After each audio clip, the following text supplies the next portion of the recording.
నమస్కారం వార్తలకు స్వాగతం. ముందుగా ముఖ్యాంశాలు.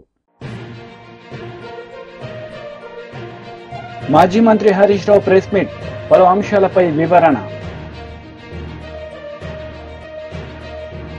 మాజీ ఎమ్మెల్యే జగ్గారెడ్డి ప్రెస్ మీట్, పలు అంశాలపై వివరణ.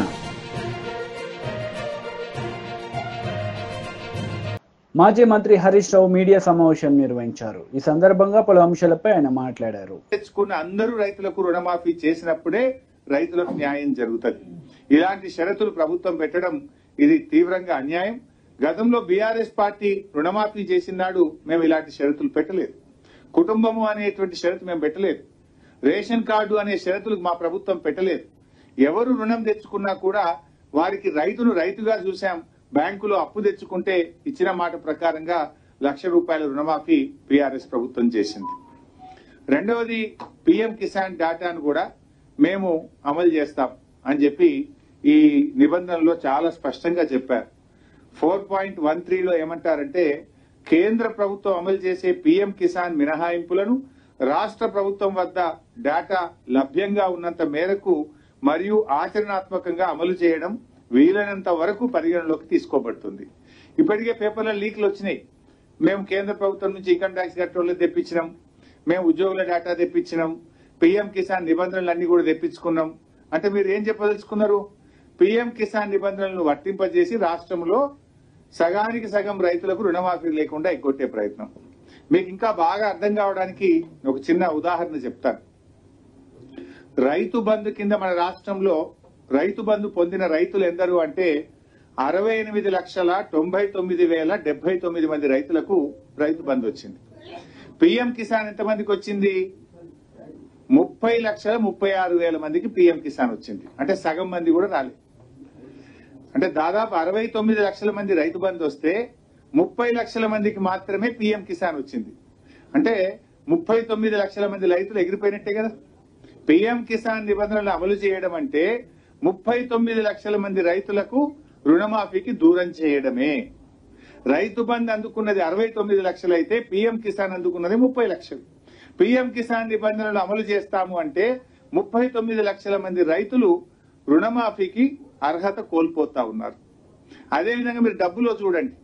రైతు బంధు కింద ఒక సంవత్సరానికి మనం ఇచ్చే డబ్బు 15,248 కోట్లు. పీఎం కిసాన్ కింద ఇచ్చేటువంటి డబ్బు ఒక సంవత్సరానికి 1,821 కోట్లు. ఎక్కడ 15,248 కోట్లు, ఎక్కడ 1,821 కోట్లు? అంటే దీన్ని బట్టి మెజారిటీ రైతులను ఇవాళ రుణమాఫీకి ప్రభుత్వం దూరం చేయడానికి ఈ నిబంధనలు పెట్టి అన్యాయం చేస్తా ఉంది. ఇవాళ ఎట్లుందంటే, పీఎం కిసాన్ నీకు వస్తలేదా అయితే నీకు రుణమాఫీ కాదు, అంతే కదా. పీఎం కిసాన్ నీకు వస్తలేదంటే నీకు రుణమాఫీ కాదన్నట్టు ఈ నిబంధనలు అంత స్పష్టంగా చెప్పిండు. అంటే అటు పీఎం ఇయ్యడు, ఇటు సీఎం కూడా ఇయ్యడు అన్నట్టు. అటు పీఎం ఇయ్యడు, ఇటు సీఎం ఇయ్యడు. అంటే బడేబాయి బాటలో చోటేబాయి నడుస్తుండ్రు, అంతే కదా. బడేబాయి బాటలో ఈ చోటేబాయి నడుస్తున్నట్టు కనబడుతున్నది ఇప్పుడు. అంటే అటు పీఎం ఇయ్యడు, ఇటు సీఎం ఇయ్యడు. పీఎం కిసాన్ నిబంధనలు అమలు చేయడం అంటే 60% మంది రైతులను రుణమాఫీకి దూరం చేయడమే. అంటే ఇలా పీఎం కిసాన్ లో ఏముంటది? ఇన్కమ్ ట్యాక్స్ కట్టే వాళ్ళకి ఇయ్యం. ఇవాళ రేపు రైతులు ఏమైపోయింది, తమ పిల్లలు విదేశాల్లో చదువుకోవాలన్నా, తాము ఇల్లు కట్టుకోవాలనుకున్నా, తాము ఏదైనా వాహనం కొనుక్కోవాలంటే కూడా ఐటీ రిటర్న్స్ ఉంటేనే లోన్లు వస్తా ఉన్నాయి బ్యాంకుల్లో. అంటే ఇవాళ పిల్లల చదువుల కోసమో, ఇల్లు కట్టుకోవడం కోసమో, ఓ ట్రాక్టర్ కొనడం కోసమో, వాహనం కొనడం కోసమో రైతు ఇన్కమ్ ట్యాక్స్ ఫైల్ చేస్తే అతను రుణమాఫీకి అనర్హుడు. ఇవాళ కార్మికులు ఉంటారు, ఆర్టీసీ కార్మికులు, సింగరేణి కార్మికులు, ఎంతో మంది 4th క్లాస్ ఎంప్లాయీస్, చిరు ఉద్యోగులు, రిటైర్డ్ పెన్షనర్లు, వాళ్ళందరినీ కూడా రుణమాఫీకి దూరం చేసింది కదా. ఉపాధ్యాయులు, ఉద్యోగులు, రిటైర్డ్ ఉద్యోగులు, పెన్షనర్లు, ఆర్టీసీ కార్మికులు, సింగరేణి కార్మికులు, 4th క్లాస్ ఎంప్లాయీస్, ఈ చిన్న వాళ్ళందరినీ కూడా ఇవాళ మీరు రుణమాఫీకి దూరం చేసే ప్రయత్నం చేస్తా ఉన్నారు. అంటే గతంలో మా ప్రభుత్వం ఉండే, మేము రుణమాఫీ చేసినప్పుడు ఈ పీఎం కిసాన్ నిబంధనలు పెట్టలేదు. ఇలాంటి కోతలు మేము టీడీపీ లీడర్ మీడియా సమావేశం నిర్వహించారు. ఈ సందర్భంగా పలు అంశాలపై ఆయన మాట్లాడారు. గత ప్రభుత్వం చేసిన ఈ ఏపీ ల్యాండ్ టైటిలింగ్ యాక్ట్ ఏదైతే ఉందో 2022, అది వివాదాలను పెంచే విధంగా ఉంది తప్పితే ప్రజలకి భరోసా కలిగించే విధంగా కానివ్వండి, ప్రజలకి ఇంకా మెరుగైన రిజిస్ట్రేషన్ టైటిలింగ్ విధానాన్ని తీసుకొచ్చినట్టు కానీ ఎక్కడ లేదని చెప్పేసి మనం చేస్తామండి. ఏదైతే చట్టం తీసుకొచ్చిందో గత ప్రభుత్వం, అది రెవెన్యూ వ్యవస్థల్ని, ఇప్పటికి అమల్లో ఉన్న రెవెన్యూ వ్యవస్థల్ని, రిజిస్ట్రేషన్ వ్యవస్థల్ని, అదేవిధంగా ల్యాండ్ రికార్డ్స్ వ్యవస్థల్ని పూర్తిగా ధ్వంసం చేసే విధంగా ఈ చట్టాన్ని తీసుకొచ్చిందని చెప్పేసి మనకి సవినీయంగా మనం చేస్తాను. అంతేకాకుండా గత ప్రభుత్వ వ్యవహార తీరు చూసి మా ఆస్తులు కూడా తాకట్టు పెట్టుకుంటారేమో, ఎందుకంటే మద్యం అమ్మకాల ద్వారా వచ్చే 20 సంవత్సరాల్లో వచ్చే ఆదాయాన్ని కూడా తాకట్టు పెట్టగలిగిన ఒక ప్రభుత్వం మా ఒరిజినల్ డాక్యుమెంట్స్ వాళ్ళ దగ్గరుంటే ఏమైపోతుందో అనే భయాందోళన కూడా కలిగే విధంగా రిజిస్ట్రేషన్ చేసుకుంటే ఒరిజినల్ డాక్యుమెంట్స్ ఇవ్వము, జిరాక్స్ కాపీలు మాత్రమే ఇస్తాము అని చట్టాన్ని రూపొందించారంటే మరి ఎటువంటి భయంకరమైన చట్టాన్ని వాళ్ళు తీసుకొచ్చారో ఒకసారి ఆలోచించాలని చెప్పేసి మనం చేస్తాను నేను. మరి దాని మూలంగా ఈరోజు ఇదే చట్టం ఉండేటైతే గనక టైటిల్ రిజిస్ట్రేషన్ ఆఫీసర్ జారీ చేసే జనరల్ పవర్ ఆఫ్ అటార్నీ, ఇప్పటికే గిఫ్ట్ డీడ్లు, ఇంకా వేరే వేరే డీడ్స్ ఉంటాయి కదండి, గిఫ్ట్ డీడ్స్, వాటన్నిటినీ కూడా మార్టిగేజ్ డీడ్స్, వీటన్నిటిని కూడా మళ్ళీ రిజిస్టర్ చేసుకోవాలని కూడా ఇప్పుడు ఎప్పుడో మనకి తాతలో లేకపోతే ఎవరో గిఫ్ట్ డీడ్లు ఇచ్చుంటారు, వాటన్నిటినీ కూడా మళ్ళీ రిజిస్ట్రేషన్ చేసుకోవాలని చెప్పేసి కూడా ఆ చట్టంలో పొందుపరచడం జరిగిందని చెప్పేసి మనం చేస్తాను.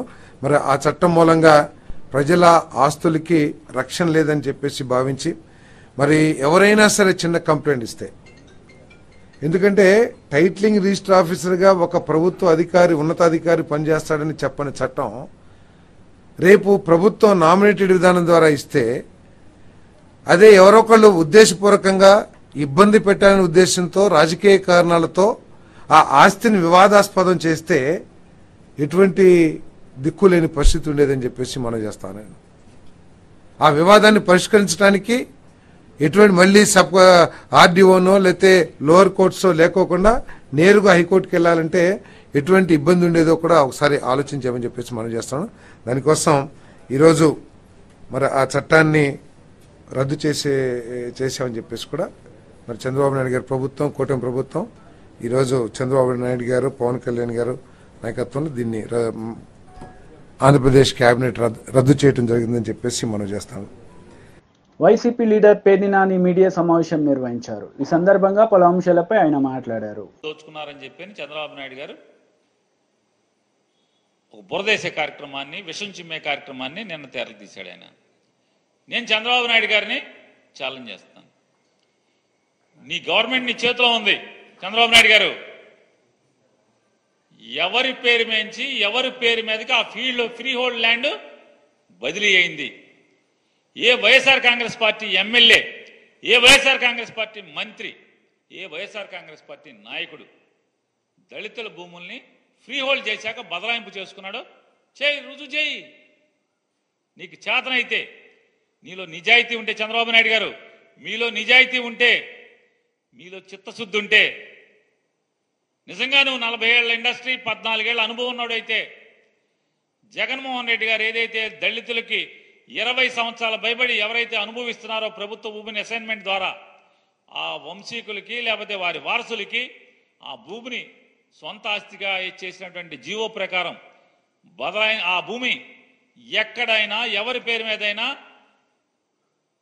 వైఎస్ఆర్ కాంగ్రెస్ పార్టీ ఎమ్మెల్యే పేరు మీద కానీ, మంత్రి పేరు మీద కానీ బదలాయింపు, జగన్మోహన్ రెడ్డి గారి పేరు మీద కానీ, వాళ్ళ కుటుంబ సభ్యుల పేరు మీద కానీ బదలాయింపు అయిందా? చూపించు. ప్రభుత్వం మీదే కదా, మీ చేతిలో ఉంది కదా. ఈ తప్పుడు మాటలు ఎందుకు చంద్రబాబు నాయుడు గారు? అసత్యాలు ఎందుకు? చెప్పాలి కదా. కేవలం బట్ట కాల్చి మొహం మీద వేయటం తప్పితే, ఎన్నికల ముందు ఏ రకంగా అయితే విషం చిమ్మారో అదే విషం చిమ్మే కార్యక్రమాన్ని ఇంకా కొనసాగింపు తప్పితే, ఎస్ మీలో కలేజా ఉంటే, మీలో సత్తా ఉంటే, మీలో అనుభవం ఉందని చెప్పని మీరు ఏదో అనుకుంటున్నారు కదా. మీ అనుభవం ఉందే నిజమైతే ఈ సమాజం ముందు పెట్టండి. జగన్మోహన్ రెడ్డి గారి ప్రభుత్వం ఏ దళితుల భూమి, ఏ ఎమ్మెల్యే, ఏ మంత్రి బదలాయించుకున్నాడో పెట్టాలి కదా. స్టాంప్స్ అండ్ రిజిస్ట్రేషన్ నీ దగ్గరే ఉంది కదా, నీ ప్రభుత్వమే కదా. రెవెన్యూ డిపార్ట్మెంట్ కూడా మీ ప్రభుత్వమే కదా. ఎందుకు చేయలేకపోతున్నారు? ఊరికే భూములు దోచుకున్నారు ఎందుకు మాట్లాడుతున్నారు? ఆధారాలతో సహా కదా మీరు చెప్పాల్సింది. ఎందుకు చెప్పలేకపోతున్నారు? ఏం చేయాలో అర్థం కాదు. అలవ కాని హామీలు ఇదే మరి. 5-10 కుర్రాడితో పోటీ పడి ఆ కుర్రాడిని నాశనం చేయడం కోసం విషం చిమ్మి దుష్ప్రచారం చేసి జనం మెదడులోకి విషాన్ని ఎక్కించి జనాల్ని లోబర్చుకోవటం కోసం అధికారాన్ని ఏదో రకంగా సంపాదించడమే, పొందటమే దిక్కుమాలిన మార్గంగా మీరు ఎంచుకుని ఈ అలవకాని హామీలు ఇచ్చి వాటిని అమలు చేయలేక దిక్కులు చుట్టం తప్పితే ఏముంది వాళ్ళు మీరు 35 రోజుల్లో చేస్తున్నది? కాంగ్రెస్ నేతలు మీడియా సమావేశం నిర్వహించారు. ఈ సందర్భంగా పలు అంశాలపై వారు మాట్లాడారు. కూడా అధికారంలో ఉన్న పిఆర్ఎస్ ఆ రోజుల ఆ 10 ఏళ్ల కాలంలో మీరు ఈ ప్రోటోకాల్ సంబంధించిన ఈరోజు మాట్లాడుతున్నారే, అసలు మీరు ఇంకా 10 ఏళ్ళ అవకాశం ఇచ్చినా మీరు ఈ కూడా సరిగ్గా నేర్చుకోలేకపోయారు. మీకు ఈ కాడికి రాలేకపోయారు మీరు. నా తజుర్బా కూడా నా అనుభవం కూడా చెప్తాను. నేను అసెంబ్లీ గత సమైక్య రాష్ట్రంలో లోపల చట్టసభల్లో వచ్చినప్పుడు కానీ, లేకపోతే నేను బయట ఉండి చట్టసభల్లో రాకముందు ప్రోటోకాల్ పరిస్థితి చెప్తున్నా. ఎవరైనా సరే, ఏ పార్టీ అయినా సరే, చరిత్ర 76 సంవత్సరాల చరిత్రలో ఈ రాష్ట్రాన్ని పరిపాలించింది కాంగ్రెసే. సుదీర్ఘమైన ఇంత పరిపాలించిన కాంగ్రెస్కి ప్రభుత్వాలకు మీరు పాఠాలు చెప్పే వయసు మీకు లేదు. మీకు ఆ మెచ్యూరిటీ రాలే. ఆ మెచ్యూరిటీ మీరు తెచ్చుకోలే. ఎవరు? కేసీఆర్ గారితో మొదలు పెడితే ఈ మధ్యలో మాట్లాడుతున్న కేటీఆర్ గారు, హరీష్ రావు గారు.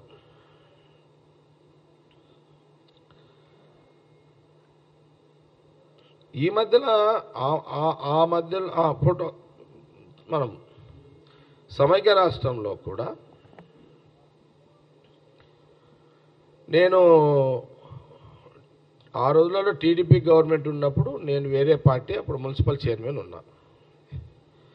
ఆ సంగారెడ్డికి ముఖ్యమంత్రి ఆ రోజున చంద్రబాబు నాయుడు వచ్చిన ఆ కాలంలో కూడా, అంతకుముందు కాంగ్రెస్ ఉన్నప్పుడైనా తర్వాతైనా సరే, మున్సిపల్ చైర్మన్లను మమ్మల్ని పిలిచేటోళ్ళు ప్రోటోకాల్లో. నేను తర్వాత రాజశేఖర రెడ్డి గారి గవర్నమెంట్లో, కాంగ్రెస్ గవర్నమెంట్లో చాలా డైరెక్ట్గా చూసిన కదా.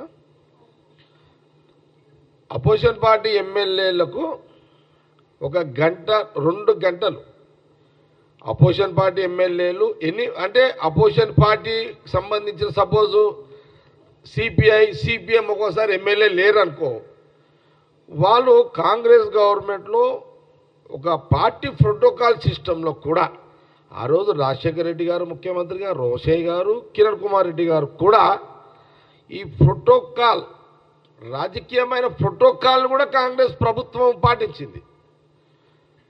అపాయింట్మెంట్ పెట్టగానే వాళ్ళకు ఫస్ట్ రాగానే కాంగ్రెస్ 3 ముఖ్యమంత్రులు కూడా పార్టీ ప్రోటోకాల్లో కూడా వాళ్ళకు ప్రయారిటీ ఇచ్చి వాళ్ళ దరఖాస్తులు తీసుకొని వాళ్ళకు జవాబు ఇచ్చి ముఖ్యమంత్రులు, కాంగ్రెస్ ముఖ్యమంత్రులు చెప్పేవాళ్ళు. నేనే దానికి సాక్ష్యం, వాళ్ళు కూడా సాక్ష్యం, ఇప్పుడు మాట్లాడుతున్న వాళ్ళు కూడా సాక్ష్యం. ఎందుకంటే ఉమ్మడి రాష్ట్రంలో కాంగ్రెస్ పార్టీ అధికారంలో ఉన్నప్పుడు ఇదే కేటీఆర్, ఇదే హరీష్ రావు, ఇదే రాజశేఖర రెడ్డి గారు ముఖ్యమంత్రి, ఇదే రోషయ్య గారు ముఖ్యమంత్రి, అదే కిరణ్ కుమార్ రెడ్డి ముఖ్యమంత్రి దగ్గర అపాయింట్మెంట్లు పెట్టి కలిసిన రోజులు నేను చాలాసార్లు చూసిన. మరి మీరెందుకు మరి అది ఆ రోజు ఆ కాంగ్రెస్ ప్రభుత్వమే కదా, కాంగ్రెస్ ముఖ్యమంత్రులే కదా. ఆ ప్రోటోకాల్ మీరు ఆ ప్రోటోకాల్ సిస్టంలోనే కదా దరఖాస్తులు పెట్టుకొని ముఖ్యమంత్రులను కలిసి మీ పనులు చేయించారు ప్రజల కోసము. ముఖ్యమంత్రులు ఎప్పుడైనా కాంగ్రెస్ ముఖ్యమంత్రులు మీ నియోజకవర్గాలకు వస్తే కలెక్టర్ ద్వారా మీకు ఇన్ఫర్మేషన్ వచ్చేది, మీరు కూడా పాల్గొనేటోళ్ళు. ముఖ్యమంత్రులు కాంగ్రెస్ ముఖ్యమంత్రులు హరీష్ కొబ్బరికాయ కొట్టు అని ముఖ్యమంత్రి నీకు ఎప్పుడు ఇలే. బీజేపీ లీడర్ మీడియా సమావేశం నిర్వహించారు. ఈ సందర్భంగా పలు అంశాలపై ఆయన మాట్లాడారు. అంటే భారత ప్రజానీకం గురించి తెలంగాణ ప్రజానీకం గురించి రేవంత్ రెడ్డి గారు మాట్లాడిన మాట మీరు విన్నారు. ఏమంటాడు ఆయన? రాజకీయ పార్టీలు, రాజకీయ నాయకులు ప్రజల్ని మోసం చేయాలని చెప్పి ఎదురు చూస్తారట. అంటే ఎంత అవమానకరం ఇది. బాధ అంత ఏంటంటే అసలు ప్రజలకు మరి మాటలు గుర్తున్నాయా లేవా? భారత ప్రజానీకం కానీ తెలంగాణ ప్రజానీకం కానీ రాజకీయ నాయకులు, రాజకీయ పార్టీలు మోసం చేయాలనే చూస్తారు, మోసం చేసే నాయకులనే నమ్ముతారు అని. ఇక ఈ మాట అన్న తర్వాత ఇక రేవంత్ రెడ్డి గారు 6 గ్యారంటీల గురించి, 66 హామీల గురించి, 420 రకాల పనుల గురించి ఏం చెప్తాం మనం? మనకన్నా ఉండాలి కొంచెం. ఆయన స్పష్టమైనటువంటి అవగాహన ఉన్నది ప్రజల పట్ల, ప్రజల సైకాలజీ పట్ల, ప్రజల యొక్క ఆలోచన పట్ల ఇంత ఉంది. తెలంగాణ ప్రజలారా, రేవంత్ రెడ్డి గారు మాట్లాడిన మాట మరోసారి అవలోకనం చేసుకోండి. నాకు తెలుసు ఇవాళ ప్రభుత్వంలో ఉన్ననాడు ఇలాంటి వాళ్లకు వ్యతిరేకంగా నోరు విప్పి మాట్లాడగలిగేటువంటి సాహసం చేయకపోవచ్చు. దబాయింపులకు లేదా అవమానాలకు లేదా హరాస్మెంట్కి గురైతున్న భావన ఉండొచ్చు. కానీ నాకు తెలిసిన తెలంగాణ ప్రజలు, నాకు తెలిసిన భారత ప్రజలు ఇవాళ ఆకలినైనా భరిస్తారు కానీ అవమానాన్ని మాత్రం భరించలేరు. ధర్మం తాత్కాలికంగా ఓడిపోయినప్పుడు బాధపడుతుండొచ్చు కానీ అంతిమ విజయం ధర్మాందనే భావిస్తారు. భారత ప్రజానీకం, తెలంగాణ ప్రజలు నీతికి, నిజాయితీకి మాత్రమే పట్టగలుగుతారు తప్ప మోసగాళ్లకు ఇవాళ మాట ఇచ్చి తప్పిన వాళ్ళకి ఎక్కడ కూడా తాత్కాలికంగా సపోర్ట్ చేయకపోవచ్చు కానీ అంతిమంగా మాత్రం బొంద పెడతారు. ఇవాళ 2023 ఎన్నికలలో నేను ఎన్ని ఫ్లైఓవర్లు కట్టినా, ఎన్ని కిలోమీటర్లు రోడ్డు వేసినా, నేను రైతు బంద్ ఇచ్చినా, ఈ పథకం పెట్టినా, ఎన్ని చెప్పినా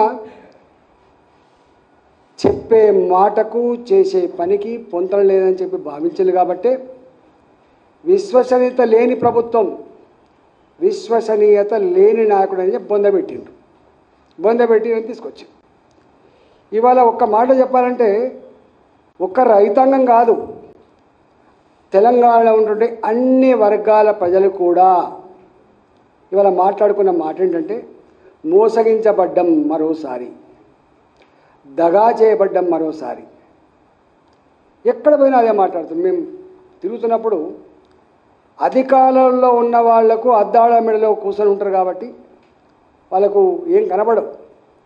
ఆహా ఓహో అని చెప్పి పొగిడేవాళ్ళు వస్తేనే ఇష్టపడతారు తప్ప ముక్కు మీద అయ్యో నువ్వు ఈ మాట అంటివి, ఇది అమలు చేస్తలేవు, అయ్యో ఈ కరెంటు మనం వచ్చినాక రావట్లేదు, ఈ మోటార్లు కాలిపోతున్నాయి, ట్రాన్స్ఫార్మర్లు కాలిపోతున్నాయి, పంటలు ఎండిపోతున్నాయి అని చెప్పి ఎవరైనా మాట్లాడిన అనుకోండి, నీకు ఎక్కడ తెలిసిందా, నీవు ఎక్కడ చూసినావా అని చెప్పి ఎదురుదాడి చేసే ప్రమాదం ఉంటుంది. కాబట్టి అంటే ఇవాళ రేవంత్ రెడ్డి ప్రభుత్వం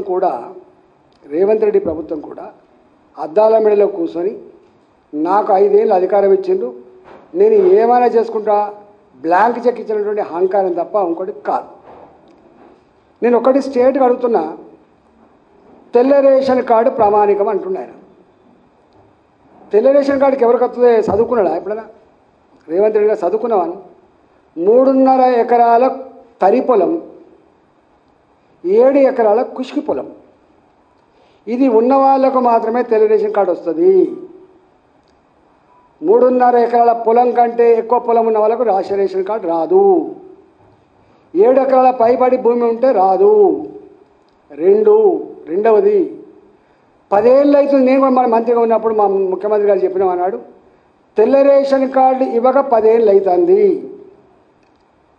మరి 10 ఏళ్ళ నుంచి తెల్ల రేషన్ కార్డు లేదని నువ్వే చెప్పినావు. మీరు ప్రభుత్వం రాగానే రేషన్ కార్డుల కోసం దరఖాస్తు తీసుకొని ఇప్పటిదాకా ఇవ్వలేదు. రేషన్ కార్డు ప్రింట్ చేసేయడానికి ఈ హైటెక్ యుగంలో 7 నెలలు పడుతుంది, ఇవ్వలేదు.